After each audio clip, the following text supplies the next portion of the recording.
Closing doors, please. Yo, this is Off the Block Podcast. It's your boy, Elijah, Sori-san, whatever you want to call me, podcast guy. That's what she calls me. I'm here today with your girl, not the one and only Miss Pettyy, or just Petty for short. Yeah. Yo, so this is crazy that this is even happening.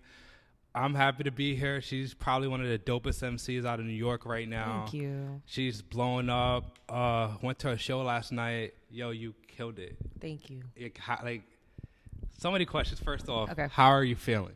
I'm on a performance high right now. Yeah. Like it was dope. Mad Heads popped out yesterday. He popped out yesterday. I did, He was yeah. trying not to speak to me because this was going on today. My high school teacher was there. My high school English teacher.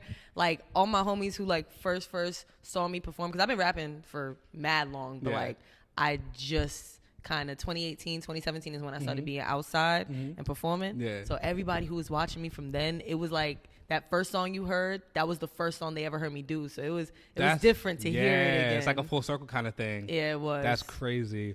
One thing I'll say about you too, I don't even know where to start. So how I even got to this show is funny. So I know you reached out on social media like, yo, like y'all still doing the pod, and at this time I was on hiatus. I'm like, and that was like a sign. I'm like, yo, like she's dope. And I'm like, at first, because people reach out all the time, and like I'm thinking it's a bot. I thought you were a bot, low key. I guess it's crazy, right? I'm like, so I think I might have happened to see a notification on my phone pop up, but I just kind of ignored it because I wasn't even on my podcast page. So I saw it.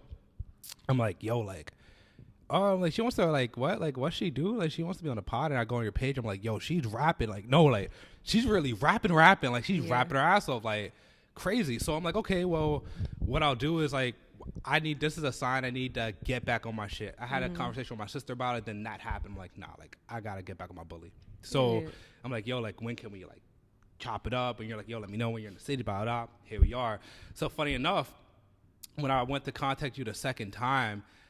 I think you didn't respond to the DM, and I was like, "Yo, should I email her? It's not gonna be like thirsty. Like I don't want to look like too like." That's how I answer. I don't have Instagram on my phone. I think that's like very professional though too. Because DMs could get so flooded. I think email is kind of a little more streamlined. So I think it's funny, but I was not thinking this at the time. Yeah. So I'm like, okay, let me. If she doesn't respond to the email, what I'll do? You said you had posted you're going to a show. I'm like. Nah, fuck it. I'm gonna pull up to the show. Yeah. I'm gonna pull up to the show. I'm like, yo, Petty, my name's Elijah. Like, please be on my podcast. You reached out there, blah blah. Like, I'm gonna drive to New York and just go to the show. So you eventually reached out, and I already bought the tickets. I'm like, I'm gonna be there, but I had forgot to even tell you I was coming. So I'm like driving to New York literally yesterday, and I'm talking to my friend. Shout out to Desiree, and I'm like, yo, like, she's like, yo, does she know you're gonna be there? I'm like. Nah, I was gonna come and say what's up. She may not even see me. I don't want to run up on her. It's kind of like why I wanted to come and just like feel the energy, really, like just like be there, like so when we do speak, I like know what your music sound like. I feel the energy of the crowd, like that like what's the term I'm looking for, like that stage presence. I wanted to feel it. You can't feel that shit until you see somebody live. So that's what I did. And she's like, nah, tell her you're coming, so at least like you guys can meet for the first time. I'm like. Duh, why wouldn't I do that? She's right. So I'm like, yo, let me hit her up. I'm like, yo, Petty, I'm going to be there. He's like, all right, bet. And here we are. Yeah, you was like, yeah, I'm Elijah. I was like, I'm going to call you off the block. Because that's the only way I'm going to remember who I'm talking to. That's cool. So, yeah, like I said, man, I got a lot of questions. Hopefully we get through them. Like, we got this super professional setup. Yeah. Was not expecting this. No, honestly, this is dope. Like, I do podcasts outside. So, like I said earlier, the weather's so unpredictable right now. I didn't want to risk it being crazy, and I'm like, I did not want to mess this interview. I wanted to be as professional as possible, and this is like kind of top tier. I feel bougie as hell. Right? Yeah, like bro. this is crazy. So the price is about to go up. I'm just saying.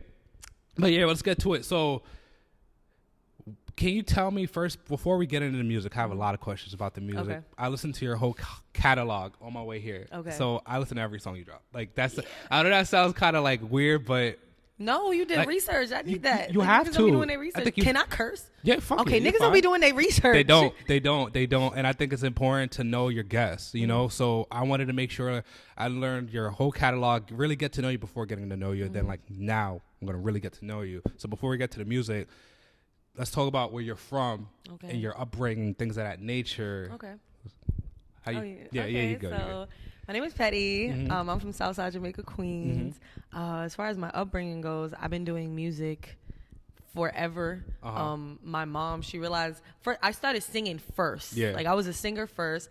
My mom realized when my dad was in jail, he was up in Rikers, and like every time we would get on the phone, I was singing to him like random, like, you know that You Are My Sunshine. Yeah. So I was singing that, and my mom overheard me one time, and she was like, "Oh, like you can actually hold a note." Like, so then when I was in school, any way that she could possibly get me into like choir or something with acting, she was doing that. So I used to love being the center of attention when I was younger. So me being in school, and that's why I'm the center of attention. I love that. So that's then dope. When I got to middle school, I think my mom, I already knew about Lauren. I knew about Nas. He's been my favorite rapper since I was real little. That's like a Queens bias. Yo, like, but I didn't know none of that. When you're a kid, I'm not thinking about, I fuck with him because he's from Queens. Yeah. I heard I know I can, and it was like classic. I was like, yo, this is dope, and he made me look up so many words. Like I used to read so much, and there were words I didn't know he was talking about,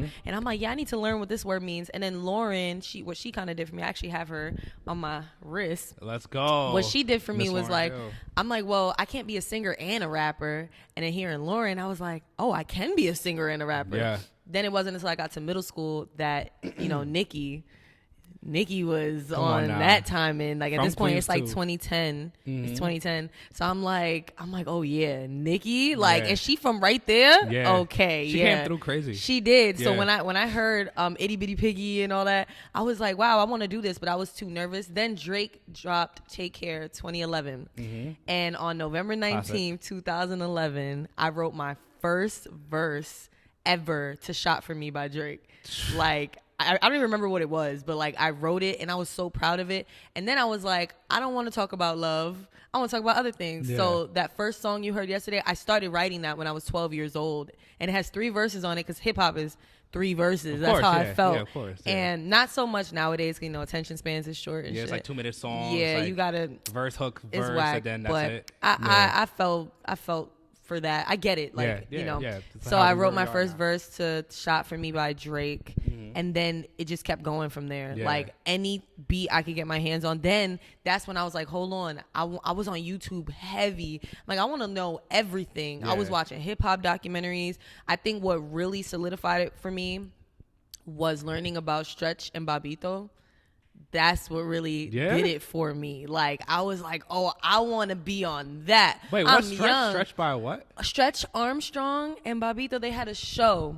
And it was a really late night radio show. Okay. And it was on they used a college radio station. Okay. And they were getting upcoming artists. So you know Big L and Jay-Z, they're famous. That was on Stretch and Bobbito. Oh, you're putting me on the game. Yeah. That's crazy. So I didn't know that. I learned about that, but I didn't know too much about it. I was like, oh, that's fire. I want to be on that, not realizing that they no longer do that. Yeah. So I just kept like learning and learning and learning. I was listening to all the albums, all the music. Yeah. I bumped all of Nas's catalog, Jay-Z. I was fucking with Queen Latifah. Tribe Called Quest did it for me too because they was from Queens. So I was like, okay, I wanted to learn everything. Like, I wanted to learn in order. Yeah. So I just started bumping shit in order from when it came out. Then I learned about KRS-One. And I fell in love with the craft. I fell in love with learning about it. So I'm like, I'm going to get better. So I used to write and I wasn't really sharing it with nobody. Yeah. And then after I graduated high school, I got my heart broken. And I was like, you know what? I'm going to write about it. And I wrote about it and I put it on Instagram. And everybody who knew me, they were just like, whoa, what is this? And I'm like, okay, I really like this attention that I'm getting. I actually was just talking about this yesterday. I was really popular in high school, and I was so scared of graduating. I'm like, yo, how am I going to be popular as an adult? Like, how do I do that? Yeah, and then it happened. I was just being myself. So I just started putting freestyles on Instagram. People was eating it up. I was getting the attention of Havoc from Mobb Deep. Like, it was just going crazy. And it wasn't until these last 2 years that my video's been going viral. And I'm like, oh, this feels good. So because, I don't know if you heard the Burn freestyle, the Mobb Deep freestyle that I did recently. I'm wearing the pink sunglasses. I showed bro that was I listened to that one 100 times. Like, I'm like, yo, she went dumb. that was such a blessing because I felt like I put out so many hard ass freestyles and I was so mad. I was getting love, but I wasn't getting attention. I'm like, oh, what is going on? And then I put that out. I thought it was one of the wackest verses I ever made. I just did it because I hadn't posted a freestyle in so long. I was in Atlanta. I wasn't motivated. I wasn't feeling creative. I was feeling bad because my partner, he was the one working, making money so that I can chill at home and make music, and I wasn't making music. So I was like, let me just do this because I feel so bad. Wrote the verse, hated it, but I'm like, I'm gonna put it out. I'm gonna do a little video. Like, exactly. And I went to, I didn't even go to bed. Oh, okay. Ready? Yeah, okay. This is crazy. I did the freestyle because I got fired from Amazon that day. I don't even remember why I got fired. I worked for Amazon so many times. I don't even know now. Yeah, Amazon, y'all fumbled. I'm gonna be honest. Yeah. So I put that up just to put it up. And I'm like, let me get off Instagram. I got off Instagram for 4 hours. I came back. I was like, whoa, K's, how many thousands? What is going on? I go on TikTok, blowing up, like notification after notification after notification. LL Cool J started following me. Tim Reed, I don't know if you know who Tim Reed is. Lady Luck started following me. What? From Onyx, Fredro Starr, like so many people were sharing my stuff.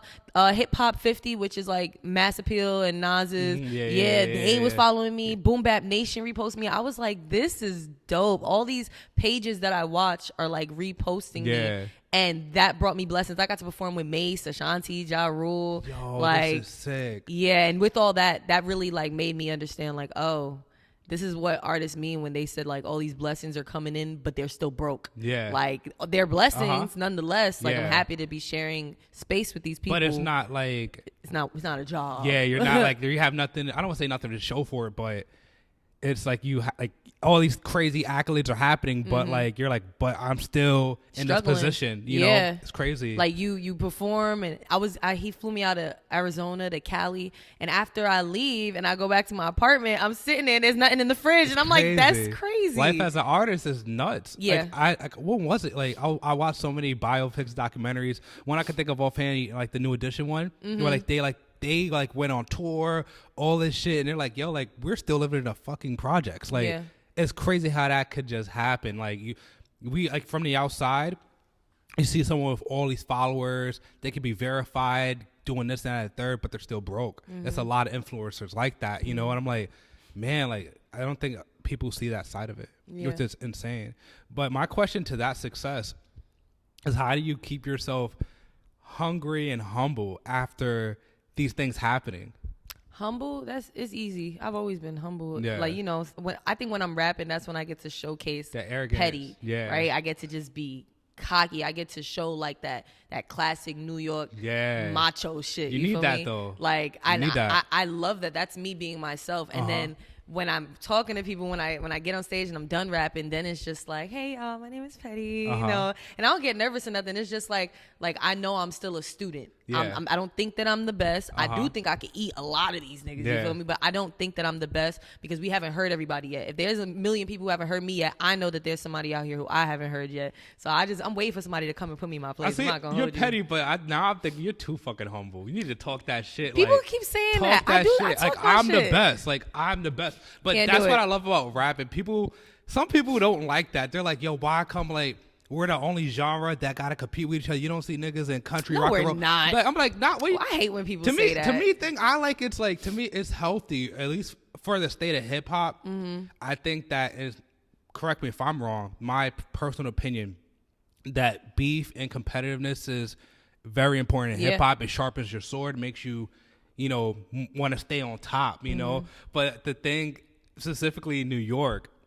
It's funny that you just moved. You said I remember you mentioned you just moved back from Atlanta. Yeah, I was there for a year and a half. Comparing Atlanta to New York, it's funny enough because you probably heard the age-long conversation of how like they say, oh yeah, New York niggas don't bring each other up enough. That there's always a competition. Like imagine if we had came together like niggas from the South did. That's why niggas from the South been running hip hop for so long, which is like.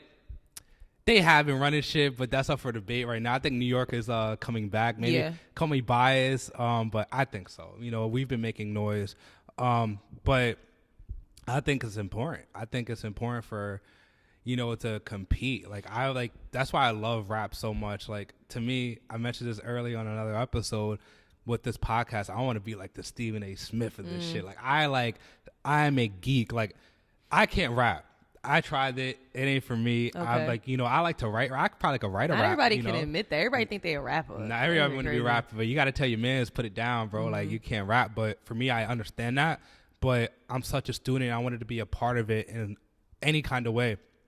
So I thought a podcast would be great. I want to speak to everyone from underground to the top and like really like listen to their stuff. I want to be at the shows, feel the energy and all that, and just discuss rap shit, like, stats, all that. Like, who you think, blah, blah, blah. I was going to ask you, who you think's better, Nas or Hov? But Nas. Yeah.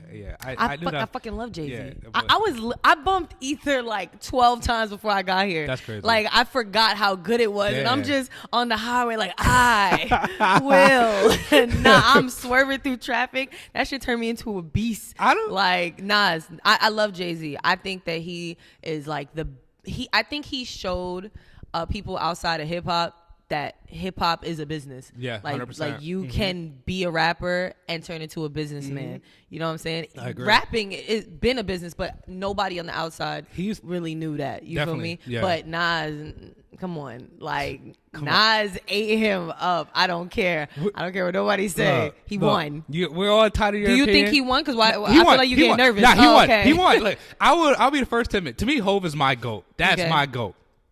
Nas won though, and funny enough too, is of course like we all heard Takeover versus Ether, and I remember one day it was like about a year ago. I'm like driving through Harlem, and I just got off of work. I'm looking for parking. I was listening to I just happened let me listen to Ether real quick. I was like, wait, like he really ate this nigga, like what? He really ate him. I was like, I called my cousin. I'm like, yo, this nigga like Tabo ho. Like I'm like, nah, this nigga going crazy. Gay-Z and Cockefellow. Who says that? Like I rock hoes, so you rock. Oh fellas. my goodness. I was like, nah, he was going dumb. He was coming at. Did you know that there was actually the third verse? Well, the last part of that, there was a verse. There was a third verse that they had to scrap. They was like, you can't say this. And he had to change the whole last verse. Now, looking back, if you listen to his interviews, he hates that song. Yeah. He hates that song because he knows what the original verse was. The original verse was talking about how they set up Aaliyah to get killed. Dame Dash was supposed to be on that plane, and he was. Yeah. He was talking about Hype Williams and stuff like that. He was coming at everybody. That's crazy. He was talking about how Jay-Z and Beyonce. No, he said Jay-Z got Big killed or something like that. You know how he was saying in the song how that's your homie, and you saying like you better than him when he passed. Yeah, he was coming for everybody's neck. So they say you can't say that. That's you wild. Do that. So I wasn't. What year did that happen? Do you remember? No, I don't remember. Like I guess we're showing our age. Yeah. But my cousin, he's I want to say he's like in his 30s. I think he might have just turned 40. But anyways, whatever. I want to call him old nigga, but that was his era. He an older head. Older head. Yeah. Older head. Not an old head, but older head. Older head. Yeah. So it's funny because he put me on to like a lot of game as far as like that era of hip hop because I was around it, in the early 2000s, but I wasn't really like. It was kind of like just, of course, growing up in Harlem, specifically even just New York, like we it's part of us, no matter whether we like are fully into it or not. It's like hip hop is embedded of us no matter what. But I wasn't really into it. So nowadays, when I want to think about old shit, like different eras of hip hop and the different cliques like Rough Riders, Bad Boy, all these guys, I'm like, I talk to him about it. I watch documentaries, I listen to it, I talk to him about it, just to kind of get a feel of like how things were. He's like that old guy who's like, yeah, at this time people were thinking this it's fun. He's like a historian with this shit. He's a hip hop head. Where he shout out to my cousin Kiyako. So I was talking to him about the beef, and he's like, yo, like when that came out, what made Nas like why of course he ate Jay-Z, but what was more crazy about it was so unexpected because Nas was like kind of like to himself. He didn't even like the spotlight that much. Like he was always to himself, and like they said Jay-Z like kind of awoken the sleeping giant within Nas. So when he dropped that shit on the radio, because he was like, yo, back then like you had to like hear that shit on the radio. Funk Flex like, yo, I got that job out this, like we're gonna drop it blah blah blah tonight, blah blah blah. And when they dropped it, everybody was like, yo, like nah, this nigga Nas ate Jay-Z. Like, this is crazy. Yo. It is insane. So, like, the biggest rapper, obviously, back then, Jay-Z was, like, at the top, right? He was at the top to have somebody. Because he was the flashy one. Like, before that, hip-hop wasn't a flashy thing. It was like you were spitting knowledge. That's the last pillar of hip hop is knowledge. Yeah. So everybody's coming out talking about struggles and all that and gangsta this, gangsta that. He's like, I'm fly. Yeah. I'm gonna steal your bitch. I'm gonna do this. Like going crazy. That was why it was like, yo, he's a top dude right now. You came for him. I was talking to I'm not gonna say his name, but I was talking to somebody. Yeah. He's in the industry and he was actually on Jay-Z's camp. He's in Jay-Z's camp when that dropped, like in the office type shit. And I believe he was, I don't really know what his title was, honestly, now that I think about it. But anyway, he was telling me how when that day happened, like when it dropped, the whole office was quiet. Everything was quiet. And they all agreed in that office that he lost. Yeah. Like, and he knew he lost. He even says that. Like, he was like, yeah, no, that was a bad day. Yeah, that was a bad day. Like, nobody was thinking about how can we respond to this. They was like, no, we gotta sit down for a second. Which one came out? Was it either came out after Takeover, right? Yeah, I don't know. That's crazy. Wait, what did it? Yeah. It was a response. It was a response, right? And then something else came out after Ether, but nobody remembers it. I'll say that Takeover was hard, though. No, it was hard. It was hard. Of course it was hard. Takeover was hard. Like, that beat was crazy. Who did he sample? It was like a band. Was it the Red Stripes? I don't know. Like, fuck. It was some band. I don't know. But and I'm usually like the sample queen, and I really don't know. Are you the type of like, are you like the dig through the crates kind of girl? Like you? Oh, I want to be, but technology nowadays, I don't need to do that. Yeah. I buy them just because I feel like it's important to like be able to touch something. Like memento. Yeah, like physical. I need to touch it so that I know it's real. I value it more if I saved up my money and I bought it. Yeah. But it's to keep it there so I have something physical to pass down to my kids and stuff like that. But like, nah, we got YouTube. YouTube is amazing. So I'm always looking up samples and stuff because I want to know where this came from. And I want to know who else sampled it. And why this sample? Why this random ass song? Like, I want to know that. So, you know what's funny? Speaking of samples... We could talk about music all day. I could tell you're like a student, like you really love this shit, and I love this shit too. But I was listening to a interview, and they were speaking about hits and how do you make a hit, or how do you catch a hit. And when it comes to sampling, I think it was I forgot who said this, but he was like, "Yo, you need to listen like when you sample a song to like make a hit."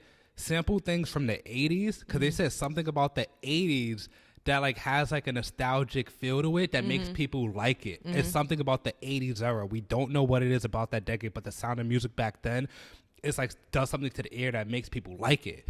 So I think about artists like The Weeknd, and Tyler. Weeknd's very 80s. Tyler the Creator recently like samples a lot of 80s stuff, and it's funny because with Tyler. I don't know if you like Tyler the Creator. I fuck with Tyler. I'm not like a diehard fan, but I'm not a diehard, but I want to say within the last 4 years, like he's definitely like took a turning point.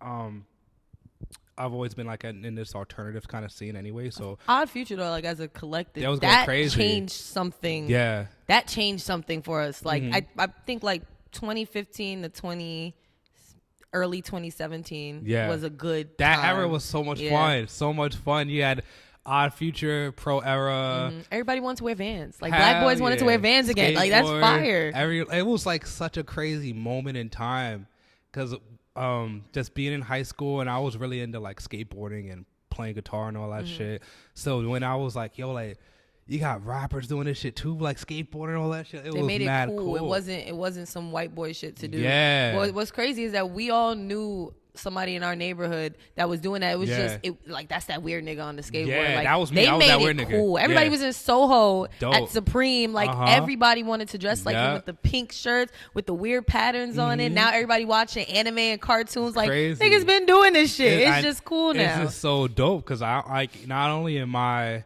a hip hop head, but I was a nerd first, so just like that was always me, and I always loved music. I used to play guitar. Like I was like I wanted to be in a band, like so. But I would go. I had a whole skate crew. We'd go downtown to Soho and skate. Go to Union Square, all that. Just like doing a bunch of shit. So it's crazy to see like back then, like Joey Badass skateboarding, like these niggas from Odd Future doing it. Did you listen to Flatbush Zombies? Do you remember? I did listen to Flatbush. I wasn't like into it. At this point, this is when I was learning about all the classic hip hop stuff. So me listening to the new stuff, I was in that era. You know, every hip hop head goes through the era of like all this new shit is whack. Yeah, like 90s was the best era. Do you know 80s? Do you know about Rakim? You don't know real music. That was what I was in because I was young and I was stupid. Yeah. And I didn't realize you can like multiple things at the same time. Definitely can. So I wasn't really but Kendrick was somebody who I was like, yeah, no, absolutely. The first song I ever heard from Kendrick was Opposites Attract. And it turns out what album was that on? Was that Section 80? No.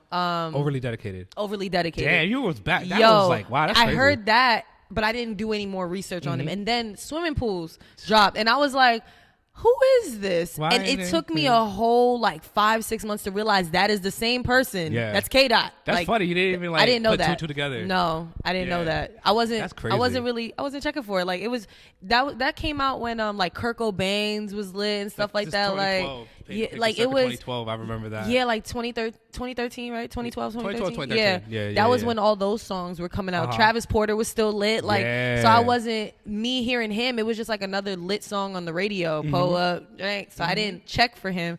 And then when I did check for him, I was like, oh, that's what this is. And then J. Cole. Oh, once I heard J. Cole, that was it. But I don't think I became like a fan until 2014. That changed everything. That changed everything. That was like the first project that I listened to like all the way. It was because of J. Cole that I fell in love with listening to projects through and through, front and back, from the beginning to the end because of him. How do you I could talk about J. Cole for like to me that's my number one favorite rapper. Like I'm not saying he's the best, but he's my favorite. What's your favorite Cole song? My favorite Cole song? Damn.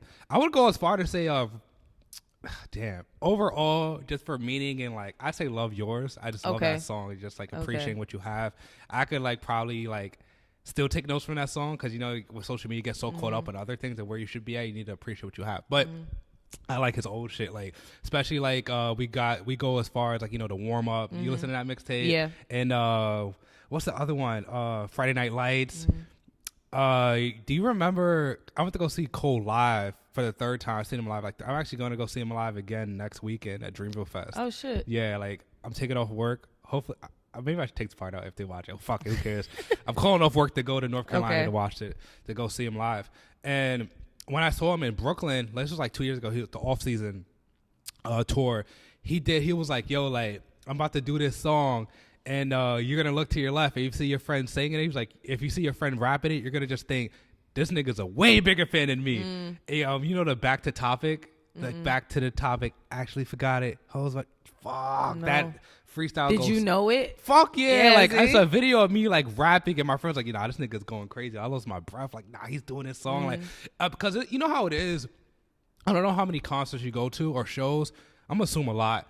But, like. I just started because I go to them free. I went to Joyner, and, you know, like the Mace stuff. And, West Side Boogie. I went to a West Side Boogie concert. Oh. Yeah. But he invited me. He wanted me to come up on stage and spit. What? So he's like, you know, I got you backstage passes, whatever. I was like, bet. Yeah. It was in Atlanta at, I don't remember what it was, Terminal something. And I showed up, and he got so lit. He was excited. His new project dropped, like, and he got so lit. His friends showed up from some music festival 15 minutes away. Yeah. They all started getting on stage, and he felt bad because by the end of the show, I still hadn't gotten up and spit. And I was just sad with a backstage pass around my neck. I'm sad as fuck. And he pulls me to the back, and he's like, yo, I'm so sorry. Like, everything got crazy. And I was like, no, I get it. I understand. Yeah.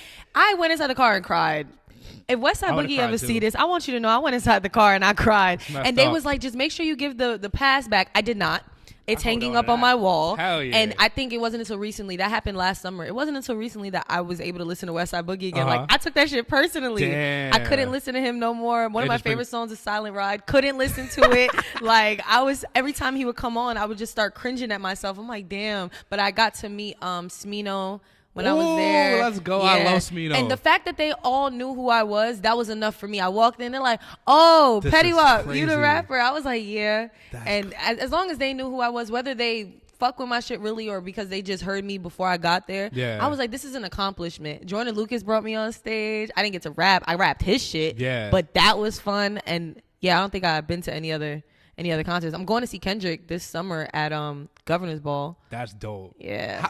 My question is back to just being in that environment and these people knowing you. how does that feel? Like, just paint a picture for us, like for people who are aspiring rappers and they like have a moment like that happen where people start to know who you are. Like, how does that even fucking feel? I would have passed out. It's like J. Cole fucking, oh yeah, I saw your shit. I'm like, wait, what? Like, I think it's crazy because like I be feeling bad sometimes. I had this conversation with Mace because I felt bad. Yeah. I went with him. I got to perform with him. Called me up on stage. This fucking venue was sold out. Yeah. And like we're inside the van going back to the hotel, and he's like, yo, Petty, like, you not hype. Like, you was just on stage with Mace. Y'all know how he is. Like, you was just on stage with Mace. And I'm like, no, I'm just taking it in. And I'm like, damn, sometimes I do be around these people. And because I'm not like, oh, shit. Like, I know they probably feel like, wow, she's mad unappreciative. Yeah. So I let him know. I'm like, I want you to know I'm mad grateful. I'm just sitting with this for a second. It's not going to hit me till I'm laying in bed. And I'm like, yo, I did that today. But I think when people recognize me, as far as like people that I fuck with go, it feels good, but I think it feels so much better when I'm on the train or I go to Union Square or I'm just walking around the city and people stop me. They're like, yo, you're Petty, right? I think that feels so much better. That's like, crazy. I fuck with these artists, but it's like, you know, you need to know your competition. Like, you have to. So I'm sure you are researching who are the upcoming rappers right now. But these people don't need to listen to me. Like, they pay their money to come to my shows. You're buying my music. Like, that means a lot to me. So I think it feels much better coming from strangers, like people who aren't famous.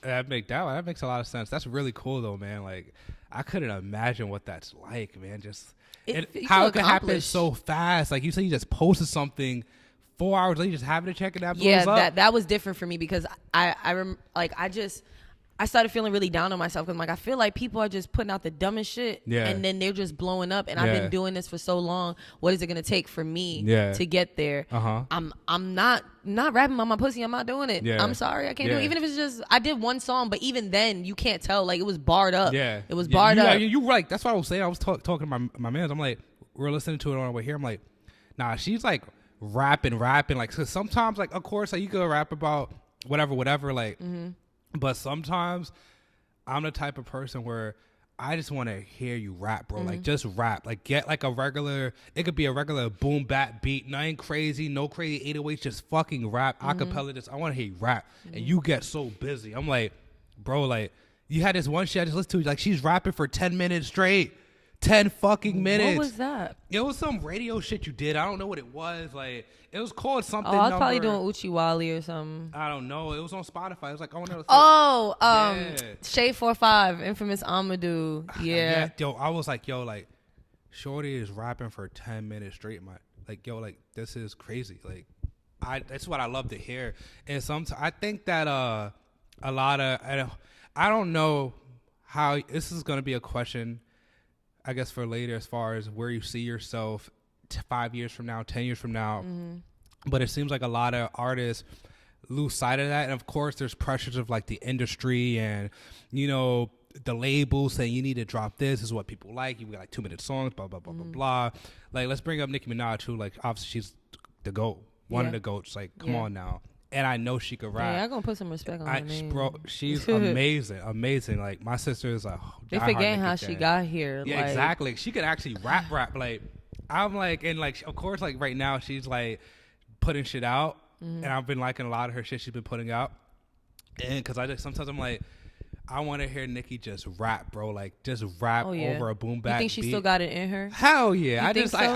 I think when Barbie Dreams came out, she showed people she still got it in her. 1,000%. She a mom now. What I don't want her to do is what Eminem did. Like, Eminem was untouchable in hip hop. He was a legend. He wasn't good for a white boy. Eminem was just being himself. Yeah. It was the fact that he was a crazy white boy that they're like, yo, he not even trying to be black. Like, that's dope. Yeah, it was. And I feel like he fucked up his legacy trying to come back and do that. Yeah. Like, no, it wasn't the same. It wasn't as authentic. Now it felt like you're trying to, you know, trying too hard. He was the one. He was beefing. What rappers was beefing with pop stars? Yeah. Like, that made him cool. Yeah. And then nowadays, I feel like his legend status is, they're taking it from him. Nobody want to beef with Eminem. The Game didn't want. I love The Game. He's one of my favorite rappers. Yeah. He didn't want beef with Eminem.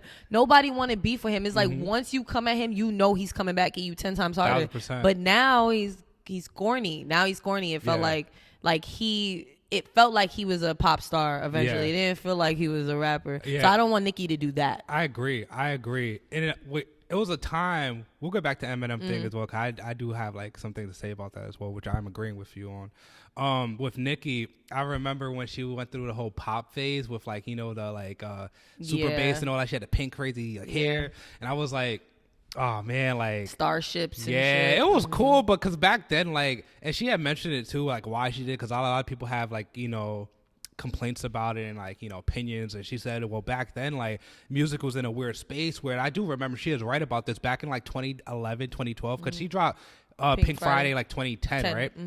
So around 2011 2012 hip-hop wasn't as big as it is now. I want to say late 2010s, like that's when hip-hop became like truly like crazy mainstream, right? It became the new pop. But in this time 2011 2012 pop was still pop. You know, they had people like Taylor Swift and all these other people like kind of killing it, and just to broaden her like landscape, she wanted to like do like a pop album, which she had a lot of success in, you know. But I remember in 2014 where it wasn't 2015 when Pink Print dropped, and she stopped doing 2014 when she stopped doing the crazy age. She had like the black hair. Nicki came back, and like she was like, you're not the crazy outfits. I'm like, nah, like she's about to start rapping spitting. Then that's what I'm like, that's my favorite Nicki era. Besides of course like the Itty Bitty Piggy era. Pink Friday Nicki is definitely Pink my Friday favorite. Nicki is like not to be fucked with. What? Not to be fucked man, with. Monsterverse Nicki.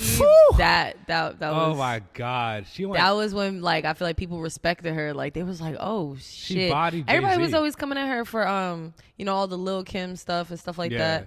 And like I felt it. I was watching all her interviews, so I'm like, she do be paying homage. She do be showing respect. I think eventually she got tight and she was like, all right, I say your name, I say thank you every single time, every single interview. I'm not doing that no more. Fuck that. So I got it, even though I was like, damn, I fuck with Lil Kim, but Nicki was Nicki, and she was from Queens, so I was biased. Exactly. I was like, I get it. Like sometimes people just be annoying you. Like you just gotta let them know. But that was my favorite era of Nicki, Pink Friday Nicki. I remember that era too, and it was cool. I just love seeing artists when they first come into the game. That's why I've been paying attention to like your stuff as well. I'm like, God willing, she blows. I want to go to these shows where it's more intimate. You know, like where I could just like you could see it, you could dap her up if you want to, because like. There's going to be a time where you can't do that anymore. You know, God willing, you blow up more and there's going to be bigger venues and like it's going to be crazy, right? As far as I've seen.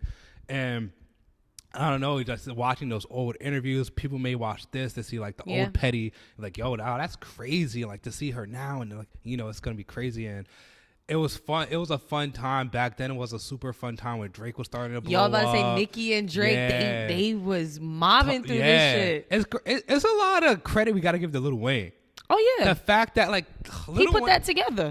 Here's my thing, right? I had a whole conversation about like who the GOAT is. Of course, I say Jay-Z is my GOAT, but as of recently, I've been kind of thinking, okay, it's Lil Wayne and like Hove are like kind of interchangeable.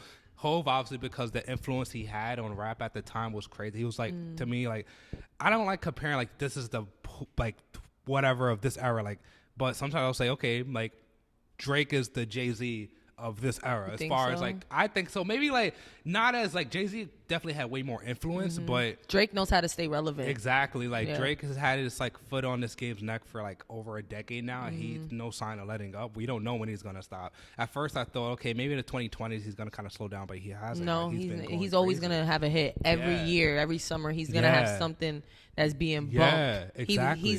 He's Lil Wayne. Lil Wayne has something every single summer. Exactly. And Lil Wayne though is like if you look at a lot of these new niggas, like 2016 class, you quote unquote mobile rappers, whatever, they all have successful careers. I actually like a lot of them, but a lot of them are like they're Lil Wayne's kids, like the dreads, the double cups, like some of the flows. It's crazy, and then like the fact that Wayne went on a crazy run for how like he went on like from like the Hot Boys era, the Carter era, then he had like the little skateboard era on top of all that, fit. And then like. Sign 2 other GOATs. That's who does that? Like he signed Nicki. And they say a lot of times like artists signing other artists isn't a good idea. Never a good idea. But then I look at Rihanna, Jay-Z. Yeah. I look at Nicki and Drake, Lil Wayne. Yeah. Like they're scared of it because they said that the artist is never gonna let those people outshine. Then I look at Cole, JID. Yeah. Like what? Artists are not gonna let other artists shine brighter than them. I don't believe that. I think that sometimes you do need a strong artist behind you who already been through it, who can tell you don't do this and do this. 1,000%. That being said though, I think that it depends sometimes on the artist because sometimes like I had was I was watching an interview with G Herbo, and he was speaking about how he could have signed Juice WRLD, and he was like, recipes Juice. And he was like, nah. He was like, Juice WRLD wanted him to sign. He was like, nah, bro, I don't want to because like I'm still focused on my career, and I don't want to like be too focused on my shit, and I can't focus on your shit. The thing about Jay-Z, why I think he has such a successful career as far as signing, like he signed Rick Ross too, right? Because he was he did. He signed Rick Ross and he signed Jeezy. And then Rick Ross signed Meek, and he signed MMG with Wale and Stanley. They were successful. They were. Yeah. But at the time with Hove, he was more like, remember after the Black Album, he took a step back and he was like retiring, and he started to take more of a executive role. He's like, I don't want to do this. I want to wear suits and have an office, like corner offices and shit. And that's when he signed them because he wasn't really focused on him anymore. J. Cole's a special case too because he's still like kind of like have his foot on the neck of like, you know, he's like still like perfected his craft, but he's still so focused on his art, which I think is really commendable. That shit he put out with Benny the Butcher, crazy. I think he was mad when he wrote that. I think he was like, yo, people are testing my gangsta. I need to let y'all know how I got here and why I'm still here. I'm working with other artists right now, and I thought it was so cool what he did with Dreamville. Yeah. When I found out, like, I don't remember what they were talking about. Is it Down Bad? Y'all had a year. Y'all had a year. Y'all had a year, but you let it go by. He literally gave so many artists an opportunity to send in music, send in verses, because he wanted to create these 3 months where we're doing nothing but making music. We're making an album. We're in the studio. And everybody had a chance to do it. They were all saying, if I had an opportunity, he gave them the opportunity. Nobody took it except for those people that are there now. Like, freaking Spillage Village, and then look at how much more stuff came out of. You got Spillage Village now coming out of Dreamville coming out of J. Cole. Crazy. That's who I wanted to be with. I still kind of want to be there. I think I would fit in perfectly there, but now I'm also like, I don't know. That's a good question then. If you had, I won't say one, but if you had like 3, or you give me 5, whatever, how many? Let's say 3 for now. If you had a chance to sign 3 labels, who would they be? I only have 2 that I wouldn't mind. Like, obviously we all wanted to go to Def Jam, stuff like that, right? I don't mind it. Yeah. But like, if I had to go to like the children labels of those parent labels, Mass Appeal or Dreamville. Dreamville would be sick. But I feel like Mass Appeal, because of how much homage I pay to Nas all the time, because of the way that I'm always referencing old hip hop, I think Mass Appeal would be perfect for me. I think you would be a good fit in Mass Appeal. How many successes do they have in Mass Appeal though? But I mean, I know they have Dave East. Who else did he have on Mass Appeal? I know Nick Grant was signed to Mass Appeal right at one point. Now, I think the most successful thing that's coming out of Mass Appeal is Nas again. But I think that says a lot because he's been in the game for over 29 years. So I think that means a lot. That's why I want to go, because I'm like, if he still has that drive for himself when he's finally stepping down, I do think that he'll have that drive for me. So I can see that for sure. I don't really listen to Davies or anything like that. Yeah, he's cool. I don't want to say too much on it because he's from Harlem. I'm from Harlem. Like, you know, I didn't even know he was from Harlem. I thought he was from Queensbridge. As far as I understand, so that's a lot of things. People are like, yeah, nah, this nigga. I'm like, so as far as I understand, I think he was either born in Queens and moved to Harlem or vice versa. But I guess he reps both. Okay. You know, I think he had met. I was watching an interview. I think he said he had met Jungle. You know, I don't know if QB, he met Jungle while he was living in Queensbridge. And I think he had moved to Queensbridge from Harlem, met Jungle, blah, blah. That's how he got signed to Nas. Okay. You know, but shout out to Dave East. I think he's dope. But Nas, like, I think there's a lot to be said about he's going through some type of renaissance. And like he had like a 4-peat, right? This is his 444. Yeah. Like this era that's happening right now, this is his 444. Yeah, that's what it is. Where he's in this era now where he's an older head now. He's kind of coming from a different place. Yeah. He's talking about the same things. Like Tyler Creator talks about the same things over and over again, but it's just he says it differently every single time. That's what he's doing now. He's telling you basically everything we already knew, but like I'm a grown ass man now. Yeah, he's I have 2 children that are older now, and like I'm a businessman, and I think it's like dope. I like what he's doing. I really was scared when I found out when he was putting out the first King's Disease, and everybody knows that's my favorite rapper. They're like, did you know Nas is putting out an album? I'm like, oh fuck. I feel like Legends. And I love Lauryn Hill, but I do feel like the reason why she only had 1 album was because of this fear of I'm not going to be able to top that. It's Miseducation of Lauryn Hill. How do you top that? How do you top that? That shit crazy. Is timeless. Easily. That made me realize that I want to be timeless. I don't want to be lit right now. I'm good. I'm aiming for longevity, and sometimes when you're aiming for longevity, you're not going to be lit right now. There are things that I'm sure back then that they were like, what Wu-Tang? Wu-Tang. Like, niggas thought that shit was weird. And I think they showed us how much fucking martial arts and hip hop go hand in hand. These are things that were weird. And then it became mainstream. Like, the things they were talking about. You have all these heads on the stage rapping. That's not seen. Yeah. Like, that's not a thing. And they're all in one group and they're supporting each other. They're fucking yelling on records and shit. Like, different shit. We never seen some shit like that. You never did. But back then, people thought it was weird. But look at them now.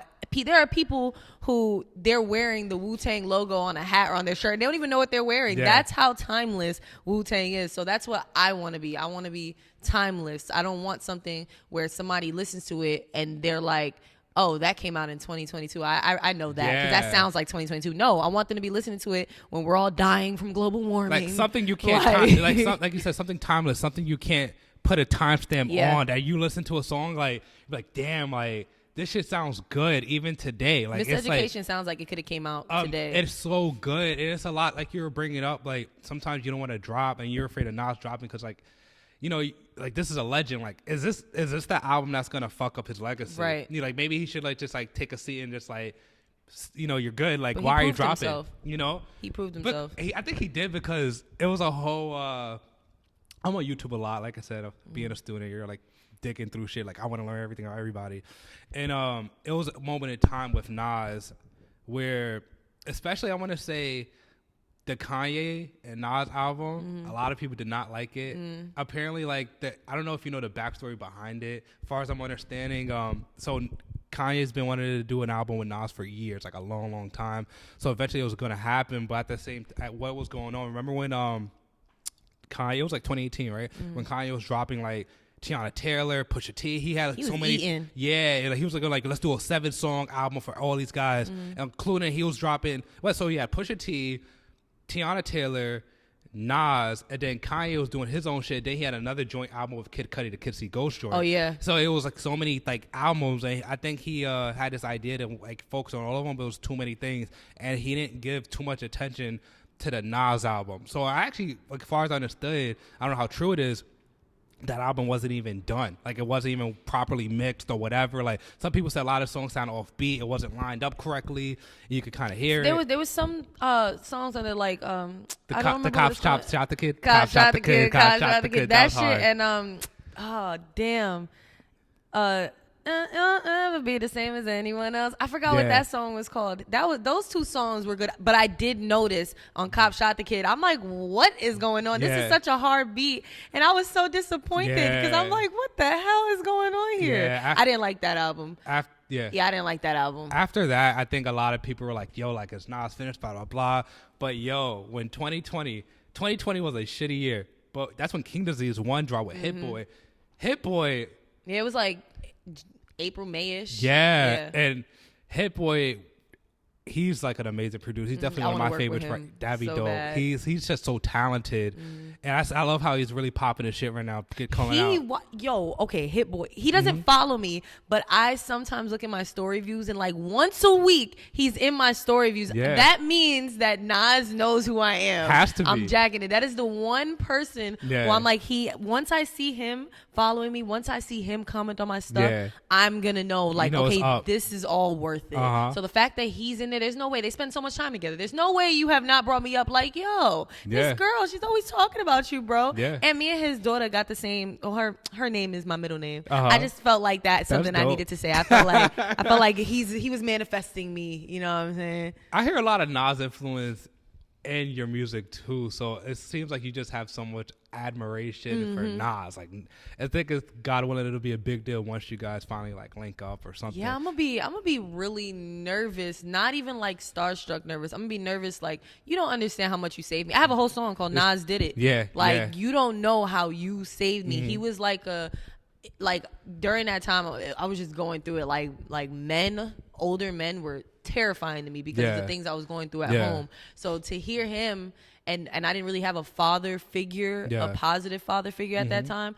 That's kind of what I gave him. Like I gave him that. I'm like, I'm learning so much. Like that second verse of I Can. Yeah, that like I was like, felt that. Hell yeah. Like I'm going to these places to sing. I'm not doing drugs. Like it felt like he was giving me these lessons. Watching his interviews, hearing how he talked about his daughter, it made me feel like I'm gonna meet positive male influences. So eventually in life. So as I got older, when the men in my life, like my friends, who they aren't brothers who aren't my blood, like stuff like that. I really started valuing the relationships I have with men in my life because I'm like, yo, I learned so much from you guys. Like I am not pussy. Like I feel like I can protect myself. I feel like if I needed it, I can call people. I feel like when I need to be checked, I can be checked. And there are just certain things that, like, I love my mom. There are certain things that she just couldn't teach me. There are certain things my aunts couldn't teach me. So I felt like me meeting these men as I'm getting older, whether they be the same age as me or older than me or whatever, like it made me feel like I'm doing something right because I'm listening to them. Like, you know, they might not be the best picks for boyfriends and partners, but as big brother figures, they did that. I think that's dope, and because I really like that song. You even performed it, the Love joint. I listened to that on my way driving to New York yesterday, and then I was cool to see you actually perform it live. I'm like, wow, like that's a really powerful song, and like just as a black man, I appreciate that song, you know, because like something you don't hear that all the time, and so it's nice to kind of have somebody just like, you know, tell you you're appreciated, and you know, it's a beautiful song. But yeah, hopefully, you and Nas link up. I think Hit Boy, they seem pretty close. You're one step closer. I think if you could find Jungle. Do you ever slide in rappers' DMs? Like, yes. Yo, oh my God. If I show you my DMs to Nas, I've been writing to Nas since 2017. Like crazy. I have been hitting him up. Sometimes I'm be like, yeah, this is random. I just want you to know I had a good day today. Because I know eventually he's going to open up those DMs like when we already met. And he's going to look and be like, yo, she actually has been reaching out to me. Like sometimes on his birthday, every year I hit him up. On Hip Hop's birthday, I hit him up every year. Like anytime that I'm feeling low, anytime that I really need a pick me up, I will DM Nas. And I'll just like vent there. I'm like, he's gonna read this one day. Like he's gonna see it. I do that with him. Havoc. Anytime that I have something new, I'll send it to Havoc. Like I want to get his opinion on it. And for Havoc to call me the Queen of Queens, like that's means a lot. Big deal. That means a lot to me. Once Nas does it, I think I'll feel better. Do you feel like Havoc, who's a GOAT, right? Shout out to Mobb Deep. Do you feel some type of pressure that comes with that? You're the Queen of Queens. Like no, you don't feel any pressure. No, you don't feel heavy. No, I could tell. You're like so like just chill, and you're just like just riding. I belong here. Like I know my purpose. This is a vessel. I know what I came here for. Like even if no matter how sad I get, no matter how hard it gets, I'm here for other people. I'm here to make other people feel good. I'm here to make other people want to do what they love what they do. Like that's what I'm here for. So whether the shit get hard or not, I can't stop. I don't feel no pressure. I think I feel pressure when I have to do things like this. Like when I have to network, when I have to talk, that's when I feel pressure. But when I'm writing, it's like the easiest thing in the world. When I'm performing, it's the easiest thing in the world. But this is what scares me. You're actually killing it though, honestly. I'm like, I was nervous. Oh no, I'm good at it. Don't get me wrong. I'm real good at it. I'm good at it, but it's like because of the world we live in nowadays, one thing you say can really ruin your entire life. And it could be something that you didn't even mean to. Exactly. You know what I'm saying? Like me just saying, oh yeah, nah, like Ether. Like Jay-Z, even though it's like a classic conversation in hip hop, nowadays everything is just so sensitive. There are so many people trying to find their victimhood online. So they're going to find anything to complain about. And it could be a clip. People clip things and like it could be missed out of context just for like, you know, views or whatever. Like I would not do some shit like that. But I'm just saying like it's like very corny, you know? So yeah, I see what you mean. And again, like the bigger that you get in this shit, you have to watch what you say. Be careful who you let interview you, like because some people are really just looking for that negativity because, you know, nobody cares about the truth and the lies more entertaining. I think Charlamagne said that. Yo, it's so funny you said Charlemagne. His book Black Privilege, that is my favorite book of all time. I read that shit like 4 times, and it was that made me like how I am now. Like, of course I'm scared of it, but I'm not holding back anything I have to say. If I have a certain opinion, of course I'm gonna watch how I say it, because I'm not an insensitive person. Exactly. Just because you agree with something doesn't mean you can't say it in a respectful way. So I'm gonna think for a second about how I'm gonna say this, but I'm not gonna hold back what I want to say. So somebody asked me about the state of hip hop right now. Somebody asked me about a certain artist. I'm not gonna kiss their ass. I'm not gonna say, oh yeah, they're dope. I'm gonna keep it a buck. I mean, like, they're not my cup of tea, but proud of them. Like with women rappers right now, I get scared when people ask me about the female rappers coming up right now, because it's like, I'm not against them. They're doing the same thing I'm doing. How can I not support you? Whether you're doing it in a way that I agree or not, how can I not support you? Like you were doing the same thing. Not only are we rapping, not only do we have this this struggle of we're in our 20s, we're trying to find our way. Fuck being a rapper, we're trying to find our way as a woman. That shit is hard. Being a woman is hard, but it's so fire. How can I be against you? I don't agree with what you say, how you say it, how you wear it, but like, I'm just happy that you're making it happen, because that's a step closer for me to make it happen. Exactly. So yeah. No, that's dope, because I was actually going to kind of ask you about that, but you pretty much answered it. I think it's dope as far as like, at least like, despite what they're rapping about, I think it's really cool that we are having a female rap renaissance going on in front of our eyes. Like, we had one, I want to say, back in like, what can I say, 90s, 2000s, with like, Lil' Kim, Eve, all these other cats, Lauryn Hill, like these, like, they're really rapping. Foxy, come on, like. Foxy was only 15, and Trina, when Trina came out, Trina was like 15. When you look at that and you're looking at what they were talking about, I'm like, oh wow. I was about to say, when we were talking about Lil Wayne, I feel bad for Lil Wayne, because we think about it a lot with women. Like, again, there's people trying to find their victimhood online, so they're like, they were too sexualized, they were teenagers. Lil Wayne was only 14, 15 when Hot Boys was lit, and he was in these clubs, he was in strip clubs, women that are 30 years old was having sex with him. I feel bad for Lil Wayne the same way I felt bad for Foxy and shit like that. Like, that shit alters. You start seeing why they move how they move. Like, that is pretty fucked up. As far as the women go, there was a female renaissance going on in the 90s, early 2000s. I think now it's it feels much worse, I guess, because I'm living in it. I wasn't there. I don't know if they was pitting people against each other as bad as they are now. I don't know. That's actually a good question. I think the fact they're doing it now is real whack. Like, corny. But I also don't agree with whenever people be like, oh, they don't do that with the guys. Yes, they do. They do it with the guys. It's just that women are more interesting. Like, we're pretty to look at. Like, of course you're gonna want to see this beef happen. But I'm happy that like Ice Spice and stuff like that, like, nobody is like. And City Girls, they show a lot of love too. Like, I'm happy that now women are realizing that people want to see us go against each other, and they're like, oh, I'm not gonna do that. We're in this together. You're seeing everybody feature on each other's songs. You don't see that in R&B. You know how they be like, hip hop is all beef. That's true. You don't see that. What Kendrick said it in Cry Together. Like, how come R&B bitches don't feature on each other's songs? That's a fact. That's very true. Damn. That must be a beef that no one really like talks about. Like, R&B beef is crazy. Are they competitive or something? Like, what the fuck is going on? R&B beef is crazy. That's like, we don't know about it because we're not really focused on it. And they do it in subtle ways. I think it's because hip hop is more like nowadays everybody has these short attention spans. You just drop something 4 months ago and that's not enough. Like, when are you dropping again? But R&B songs, because you sing along to them, people, you can have SZA drop Control how long ago? That was like fucking like 6 years ago. And now she has SOS. SOS. Yeah. Like, you can do stuff like that in R&B, but you can't do stuff like that in hip hop. It's a time clock, it's going back to we'll go back to the female thing, but it is going back to what you said about, your whole legacy and being remembered and like not having to feel that pressure of dropping. I think that's what one of the cons, as far as it depends on who you sign to with the labels, because you drop a hit, you drop an album, they're like, all right, do that shit again. And it's like, bro, like, it's impossible. It's difficult. And they, you talk about the sophomore slump, how I think I was watching Joe Budden and he had mentioned it, how like, they were talking about Bryson Tiller. I really like Bryson Tiller. I fuck Bryson He's Tiller. dope. And they're talking about when he dropped Trap Soul, how he had like that album was so good, but then when he dropped True to Self, his second album, it wasn't really that good. Even Bryce admitted it wasn't that good, right?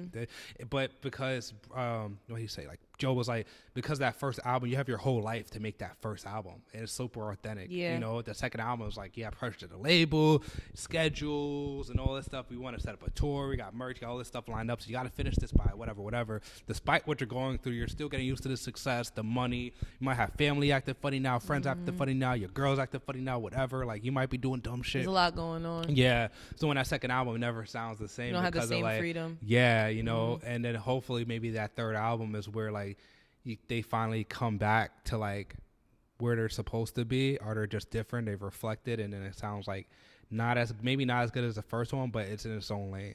You know, so I guess that's something. I don't want to say that's game I'm giving you because I don't fucking know. I've never been in the game before, but you know, maybe it's something to keep in mind as far as signing and just like, you know, because it's like people nowadays, the conversations about being independent and like, you know, independent versus signing to a label, just that and the third, and I think there's pros and cons to both, but you know, one of the biggest pros about being independent is like you're not on nobody's schedule, but again, everything's coming out of your pocket, you know. I think I'm like one of the only artists right now who I've if you're independent, then shout out to you, but I don't want to be independent. I do want a team. This shit is hard. It's very hard. Like, very hard. I'm glad you said that. It's hard to do alone. I feel like there's like they're romanticizing being an independent artist. Yeah. Like if you have to, it takes a village. Yeah. Like if your family is supportive, okay, it's easy. Yeah. If your partner is supportive, it's easy. If your friends are supportive, it's easy. If you know that you have that solid fan base that you can rely on this income, but then all that income goes right back into your craft. Yeah. You're barely enjoying it. And then even people who are independent now, like people are like using that as like, okay, but look at Joyner, look at this, look at that. But they were signed first. So they got the help and then they went independent. Exactly. I don't want to be independent. Probably because it's just been a goal for so long. Sign. Yeah. But I'm gonna make sure I'm careful with what I'm signing. Exactly. I want to have the freedom of just making music. I just want to make music. I don't want to set up my shows. I don't want to worry about my merch. I don't want to do any of that. I just want to have all that taken care of, but making sure that I'm still kept in mind, making sure things are still being asked of me. I need to have as much creative freedom as possible. I do think it's going to suck like when I'm on a schedule of, okay, you need to drop this, you need to drop that. But I'm going to be careful. I'm going to make sure who I'm with and make sure they understand and respect the process of being an artist. I'm not a robot. You don't just put stuff out. I think that the reason why everybody's having like this keep putting stuff out, grind is because of content creating now. Everybody's a celebrity. Everybody's a celebrity now. Everybody's a content creator. Once you post on Instagram, you're a content creator, and I respect it. But that's why we're so used to TikTok. You could scroll on TikTok for hours, not run out of anything. Usually on Instagram, old Instagram, you scroll. And on Twitter, you scroll until you see the last thing you saw before you locked your phone. Exactly. It's not like that no more. You refresh that page, you can keep going and going. So because of that, everybody wants something else. They want something else. Like, you can't tell me when you go on TikTok, after you watch 4 TikToks, you can't tell me about the last 2 TikToks that you saw. Nah, it's like, you can't. And the funny part about it is, it's because of the attention. It's weird. It's like a conundrum, if that's the right word I'm looking for, where our attention spans are so short. We only can watch 15-second vids, but we could watch 1,000 15-second vids. Yeah. It's so weird. Like, we'll spend hours watching 15 because your focus is being reset every time. That's why I stay watching movies. It keeps me like, even if the movie sucks, I'm like, I gotta follow through. That's why I like to read. I think one thing that I want to work on, but not really, it sets me apart, is like people. They have this thing where like, no, you gotta post at least once a week. You gotta put out at least one freestyle a week. And it's like, no, I'm not doing that. When I feel like it is when I'm gonna do it. You see me post on Instagram when I feel like it, not because I feel like I'm on a schedule. I don't want this to feel like a job. And sometimes I understand, you gotta be more disciplined. But if I don't feel like what I have is worthy enough of being posted right now, not gonna make me feel pressured. And that's okay. I do feel bad that like a lot of my supporters, I know that they would like to know, oh yeah, Petty's posting on Sunday, I'm looking forward to it. I can't do that. I really can't. I'm not gonna do that to myself, because of what happens that one week where it's not something I'm proud of. I'm just gonna put it out half-ass it. I don't want to do that. I feel like that's disrespectful to people who genuinely support what I do. I agree. So, I think that's very smart, because it reflects in the music. You can tell it was an artist. I'll bring up Logic, right? You heard of him, right? He was like signed to Def Jam. So his first album was like really, really good.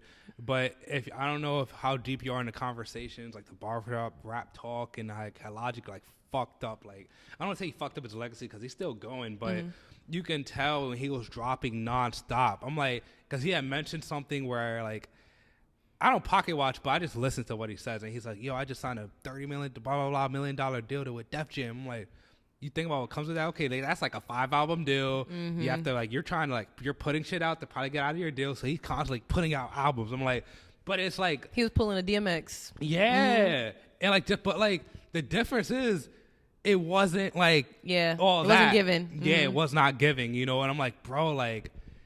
But he's saying, oh, well, you know, like I had to drop this kind of album because this kind of album helped me feed my family. So it had to sound like this. It was kind of poppy and I needed that. But I'm like, yeah, but this, at the end of the day, it comes down to legacy. Mm-hmm. Do you want to be known? You have the money. You fulfilled the obligations of your deal. But at the end of the day, people are going to look back and say, yeah, but his last shit was Nobody's whack. Thinking about the business side of it. Nobody cares about that. Like, and I said it too, like, I can't drop right now because I signed a distribution deal with this label who ended up signing Cormega right after me.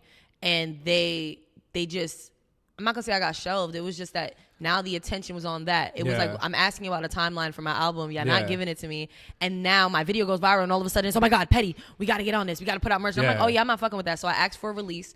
And I'm still trying to get out of this release. I have a whole album ready. I have so much content ready. I can't put it out because if another thing goes viral, they're not going to want to let go of me. That's so crazy. I have to be very careful how I move. I have to be careful of the shows I do, how many followers I get. So nobody cares about that though. Nobody cares about. Everybody has a sob story. So even if I go on Instagram, I'm like, guys, I haven't put anything out because of this. No one cares. Where's the music? I don't care about your contract. Like, so I get it. I think that he. That's crazy. I think when him saying that $30 million, no one cares. Nah. I'm worried about the fact that the past two things you just put out were not good. I'm gonna keep it a buck. Speaking as a fan, I was so mad at SZA because I'm like, bro, like.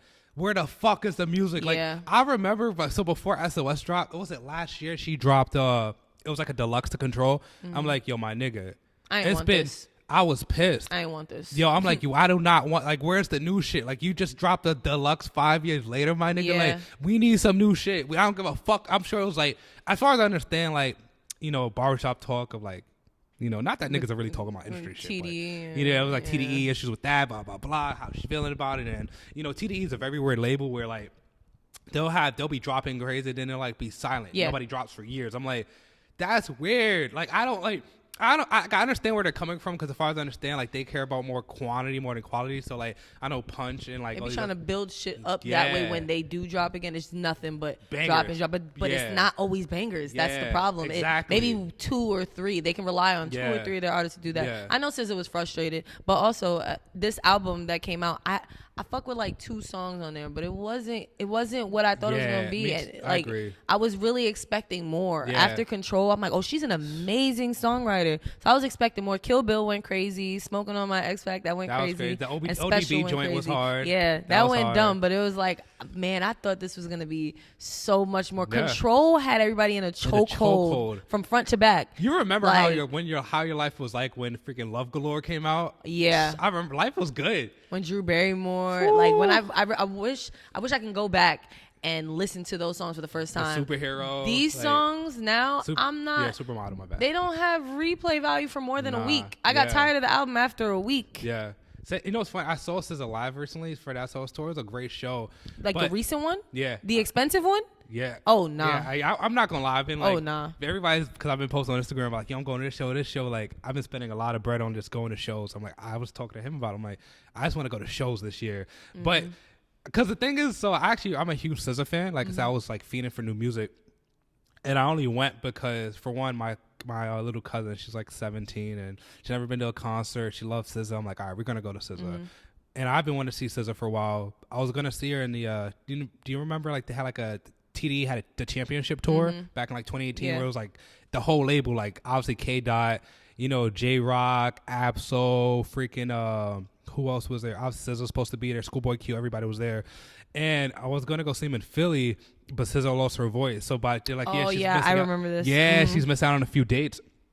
And of course, by the time she gets to Philly, I'm like, okay, maybe like by the time like she gets to Philly, like there's like the third show before she lost, like after she lost the voice, like should be fine.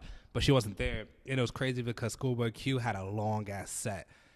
But that being said, I was like, yo, like Schoolboy Q has a lot of fucking bangers. I'm like, you don't know how many bangers somebody had till they do a show just to remind you. Like T-Pain, another one who I haven't seen him live, but I heard people who did see him live. They were like, yo, like you forget how this nigga T-Pain really had like. That's what the versus battles make me feel you. like. Watching them, be like, yo, I forgot, like, when they put two people against each other, I'm like, oh, yeah I know who gonna win. Come on, you know who I got. And then you sit down and you're watching, you're like, oh, yeah, that's a fact. Crazy. I get that. You know, so it was like one of those things, but yeah, I just don't like when people take too long to drop. That's all I'll say on that. I got some more questions. So yeah, I guess you already answered as far as like we won't go too deep into like your like label whatever situation, because I was wondering like, yo, like when are you gonna drop again? Like you need to be dropping music, but hopefully you get out of that. Take your time, you know, like. Fans are gonna be there, man. Even God's timing. Yeah, God's timing. Yeah, everything happened for a reason, so I get it. Yeah, just chill out. You know, like it'll work itself out, and like the fans will be there. Keep doing your shows. People are gonna be there. Do you have any back? We kind of just touched on this a little bit, but I just want to go back to it as far as like dream features. You got Nas, of course, but if you had to have like 2-3 more, who would it be? Westside Boogie. Okay. Shout out if he's watching this. Yeah. Joyner, Nicki. I actually just thought about this the other day. That's so funny. Yeah. Honestly, I don't really think about the dream features too much. I really don't. Sometimes, like, I have songs. I'm like, you know who would sound hard on this? Absol. Right? But it's not like I need to do a song with them one day. It's just like people who I've looked up to. It would be amazing for people who know me. It's more of like a personal thing. For people who know me, that's for me to show them like, y'all, we was just talking about this. So yeah. Just Kendrick. How can I forget Kendrick? I want to go back and forth on a song Kendrick. Like the way he was doing the conversation thing with himself. What's her name? Taylor Page? That's her name? Yeah. I want to do something like that with him. That'd be tough. I would, that shit was tough. I would love to do something like that with him. He's the only person who I can really. Busta Rhymes. I've been bumping. Last night I was on TikTok and somebody posted the scenario verse for Busta Rhymes, and like somebody was in the comments. They're like, "See, I would be a Busta fan if he had a whole project rapping just like this." And I'm like, The Coming? Like, The Coming exists. They're like, bugging. Y'all don't. So I went back and I listened to The Coming, and I'm like, if I could convince Busta to spit like this, I would love to do a song with him. Busta is just nasty, bro. He's one of those artists my older cousin had to like really put me on too late, because we grew up listening to him, but I wasn't listening, you know? Then eventually you're trapped in your own era. But I went back. I'm like, yo, this nigga was like so nasty. Like, so nasty. Even now he's nice. When he dropped that album like a few years ago, I'm like, yo, like, oh yeah, he did. Yeah, he had that one song with Kendrick on it too. I was like, yo, like Busta is really like still nice. A lot of these, I hate to call them old heads, but they're, you know, you got Hove, the Nas, older heads, Hove, Nas, even like I want to say, at least I'm not a huge fan of Eminem right now. But like he's old Eminem though was different. I used to be a huge Eminem fan. He was mad at her. Yeah. Like that was the best. When he was going through his mommy issues. Like he was I just thought about somebody else. Lady London. I would love to do something with Lady London. She just got signed to Def Jam. That made me feel. Oh, she signed? So good. She just posted it yesterday. She just got signed, and I'm like watching that. It made me feel so like comforted. I'm like, yo, there's a space for me. Yeah. Like it's not just lit people getting signed. Like she's amazing, and she got signed. Took her time. I'm sure she got mad offers. She did, but she knew what she wanted to do. She knew the kind of contract that she wanted, and I think that's why it took so long. But yeah, Lady London, I would love to. I love Rhapsody, and now I'm really thinking about R&B people, soul people. So like BB Borelli, I think I would sound crazy on a song BB Borelli. Yeah, a lot of singers. Who else? And then people that I know, there's people that I know. That's why it's hard for me to say like people that are lit. Shout them out. Yo, like so female rappers coming up right now. Janique, she was actually at the show yesterday. Chrissy Bands, Lola Brooke is tough. She's nasty. I'm like, she's nasty. I didn't think when I heard "Don't play with it, don't play with it." I was like, okay, the hook is cute. I didn't get to the verse yet, and I'm like, all right, this is about to be another one of those. And then when she started spitting, I was like, that's one. Yes, like that's tough. I love that aggressive she came. Yeah, with. I probably watched that video when when she's outside. Like I forgot what that platform is called where they do that. Where have the microphone in the middle. On the block. On the block. That's mad funny, right? Ironically, shout out to On the Block, right? And I remember this. I'm on my phone one morning. I'm watching it. I was like like that energy. Like I'm like, yo, she's going in hard. Like I love that's that Brooklyn. shit. Hell that is Brooklyn. Oh, I don't know if you know about Shy from the Tray. Nah. She's the one that did the I really don't remember what she said. Damn, it was one of my favorite bars for like the past month. She said, I ain't even got to touch a bitch because a baby daddy beat on her. Damn. Oh, I did hear. Yeah, I heard that bar. I fuck with her. Yeah. Where it looks like there's supposed to be two of them, but it's really just one of them rapping. But her best friend is like a hype man. Yeah, she's tough. I've hit her up just to let her know that she's tough, but she's blowing up now, so it's a little hard. Shy from the Trades, Unique Music, Chrissy Vans, Lola Brooke, and then as far as guys go, my man. Like, we both rappers, fucking amazing. He was there yesterday. You met him. Yeah, he's cool. He raps too. Oh, he embodies everything ODB was. Like, oh, that's fire. I love, like, before we started dating, me listening to that, I'm like, nobody's doing this. Yeah. Nobody's doing this. It's like, he sound like ODB, he sound like old Busta, but it's like he has a lane of his own. Yeah, he's saying like the most outlandish shit. Yeah. Why are you saying that? That's dope. And it made me, like, I hit him up and I asked him for a verse. And he got on a verse with me. We did a song together. And then right after the song was done, we like hung out. You already know what go down, right? And it was like, he was the only guy who I've ever dated who I'm like, yo, you can really go bar for me. And that means a lot because if I'm dating a rapper and I feel like I'm better than you, oh my God, I'm going to be so disrespectful. I'm glad you don't box. I'm glad you don't box yourself in either because even like back to the whole female rap thing, we like we do kind of box them in a little bit, like within the female scene, because again, we like to see them compete. But back to Nicki and you as well, y'all rap better than a lot of niggas though. Like like Nicki, like I don't put her in a female rap lane. I don't. She a rapper. Yeah, she raps. She raps a lot of niggas. Like she showed us early that she's one of the best to do this shit. And you're like in your lane right now where you're really blowing up. I'm like, nah, she can out-rap a lot of rappers, not just female. Like, you out-rap a lot of them. Like, again, just listening to your shit, I'm like... Did you listen to Ab Baby? Yeah, I listened to the whole tape. The second verse of Ab Baby, I'm like, I'm not hard for a bitch, bitch. I'm just hard. There was this guy, I'm not going to say his name because he don't deserve it. But there was this guy, he's a rapper, and I was spitting on live one day, and he really came out, and he was like, yo... Like, Petty's hard, but she's hard because she's a girl. If it was a guy saying the shit that she's saying, we wouldn't be going crazy. And I'm like, what? I'm not hard because I'm a girl. I'm hard because I'm hard.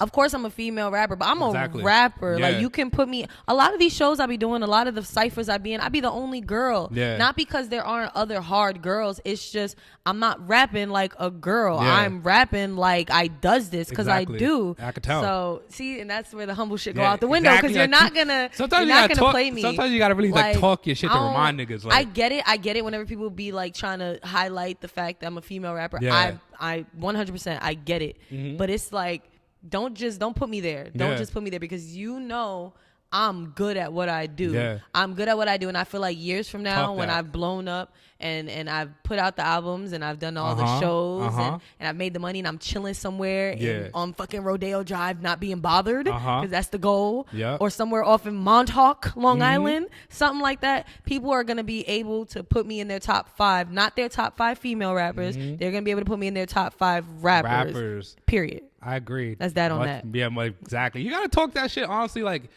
J. Cole said, like he said, sometimes you really gotta flex on niggas sometime to show like I really does this shit. I'm just silent about it, but you gotta remind them. You have to. Like, again, this is rap, bro. Niggas will forget. You have to talk that shit. Like, I'm gonna be honest, like you really have to. Like, I love hearing that shit, bro. Because at the end of the day, it's fucked up, but to me, rap is a sport. Yeah. You gotta fucking show niggas that you're the one. And I think you've really been talking that shit. You really have. I mean, you're humble, but I think your music speaks for itself. So for like at least somebody like me, you don't really gotta like flex your shit. Yeah. But for other niggas like that nigga who fucking try to shit on you, you gotta to. They need the gimmicks. Yeah. I feel like despite the gimmicks right now, I don't think there was ever a time, even during the mumble rap, or it doesn't matter, I don't think there was ever a time where lyricists weren't on top. It does not matter what was going on in hip hop. The favorite person was the person who had bars, not the person who had the hits. It was somebody who was like, nah, they could spit. There's never been a time where it wasn't like that, so I'm not worried. Like, you might have the gimmicks and people, you might have that trending sound on TikTok. I might not have that, but I have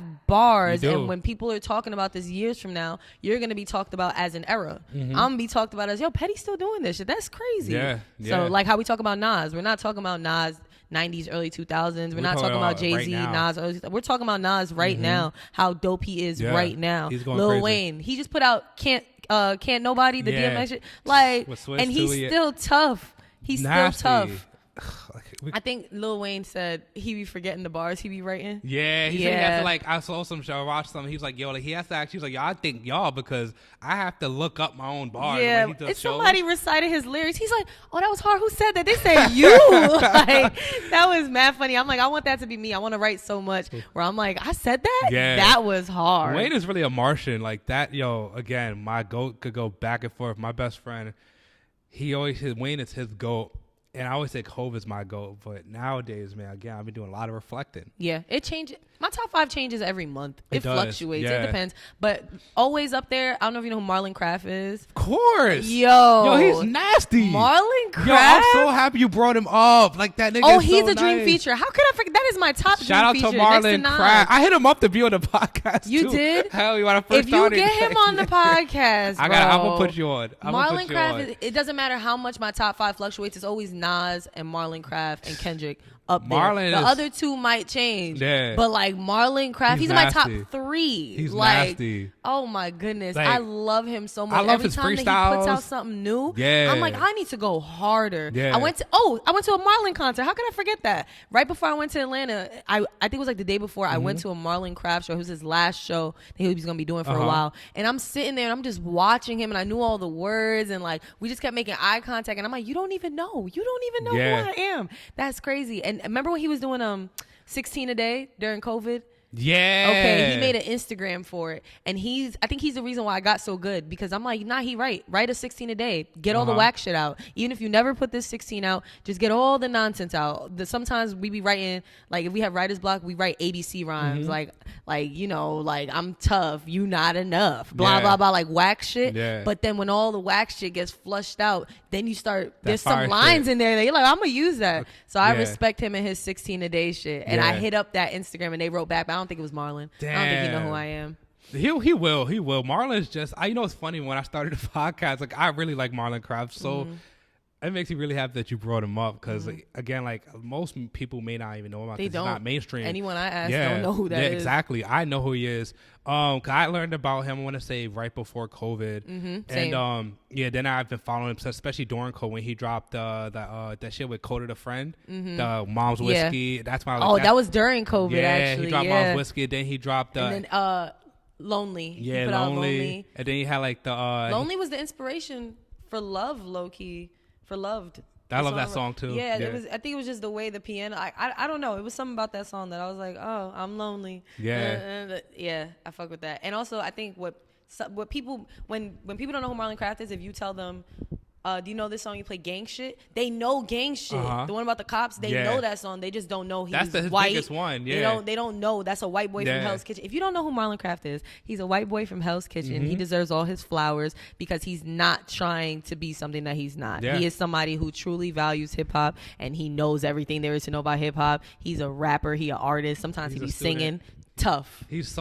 I hope he sees this. I hope and so too. I would hear y'all on the song would be fucking crazy because he's so dope. Like I remember when he dropped State of the Union was hard. He had me in my bag when he had that. What's that? Can't Call It. Like fuck. He was like one. Living in a generation. Fuck. He was like he had dropped like a freestyle. It was a freestyle he dropped during COVID. Craft style. Yeah. Whew. And then he did like I love his he did like a on the radar freestyle. I love this Funk Flex freestyle. Yeah, on the radar he did that shit. You know what? First thing actually I heard about from him was the Sway freestyle. That's what it was. And then I ended up rapping for Sway. I rapped for Sway on live, him and his daughter. And he was like, yo, when COVID is done, you're coming up here. It never happened. But yo, Sway, get your girl. Come on. What we doing? I was talking to him. I'm like, he was like, yo, who's your favorite rapper? I'm like, well, Nas, Marlon Craft. He's like, you like Marlon Craft? I'm like, yeah. He's like, I love Marlon Craft. So yeah, I just thought about somebody else too. That's crazy, bro. Damn. Now we talking about all these upcoming. We could talk about so many. So that's great, man. Like that's so cool because, again, this podcast. What I want to do, I don't care if I have to drive back and forth to New York. I don't care if I have to take a fly out to LA or wherever. I'll do it because I want to. Like I said, I love the beginning stages of people's careers. And I just want to be able to, like, the people that people don't know about, obviously to put a spotlight on them as well so people can know about them. But I just want to just, like, be a little part of that, like that beginning, you know? And again, I'm so grateful. That's important. I'm grateful that you're here to really just be a part to me to be a part, hopefully be a part of like the legacy that you will leave, you know. And I'm gonna be a part of your shit blowing up too. Thank you. Hopefully it does blow up. We'll see. I told you, that's why I hit you up. I'm like, I have a really good feeling about this. You don't have people who just want to interview people because they really like their shit. It's people who want to interview people because they're the littest person to interview right now. So I was like, I want to get on this. Thank you. All right, I got one more question before we wrap up. It's funny enough because off the block podcast, I try to talk more about community and like, you know, the neighborhood, blah, blah, blah, blah, blah. So you're from Queens, you told us. But my last question is, I'm a huge foodie. Obviously, you grew up with corner stores. I feel like the Aki's raised us. You know how it is. What's your go-to sandwich? My go-to sandwich? Damn. Right now is a BLT only because it's quick. But my favorite sandwich has to be chicken cutlet with egg, a little bit of cheese, and some barbecue sauce and ketchup. That sounds good. You know, I asked this question because I need to know. Sometimes I order the same shit. So I'm like, I want to see what other people order and try it. So chicken cutlet with what else? With egg. A little bit of cheese. Just a little bit. You got to tell them a little bit of cheese. A little bit of cheese. Like half a slice. Barbecue sauce, ketchup, and mayo, so it could blend in. Write that down. Well, I'm gonna rewatch this, and we'll do that. And you got to get it from Sammy's Gourmet Deli. Sammy, is that in Queens? Yeah, it's on Jamaica Avenue, across the street from the Planet Fitness. So that's like 168th Street type shit. I'll probably hit it tomorrow. Yeah. Hollis Deli. That's one of the best. Christina's Deli. This is all Queen shit, by the way. Damn. Sam's Deli on 87th in Jamaica. Like, damn. Well, fuck it. Oh, and Food B&B on Baisley. Food B&B and Bedell. Is crazy. Yo, Queen. You know, growing up in New York, I've never spent too much time in Queens. I spent a lot of time, mostly, obviously Harlem, but mostly Manhattan. I go to the Bronx a little bit from time to time, but never too much time in Queens. When I moved back to New York City after college, I started slowly, like, you know, going to Queens, going to Flushing, just for food. Y'all got a lot of shit, especially food-wise. Y'all got some shit. I'm like, fuck, man. Like, I'm just down on this. But we're just going to wrap it up. Yo, Petty, you got anything you want to say? Anybody you want to shout out? Anything you want to shout out? Oh, I hate whenever they ask me to shout out somebody. I can't because I'm going to forget somebody. I'm going to feel bad. Yeah. I'm going to shout me out.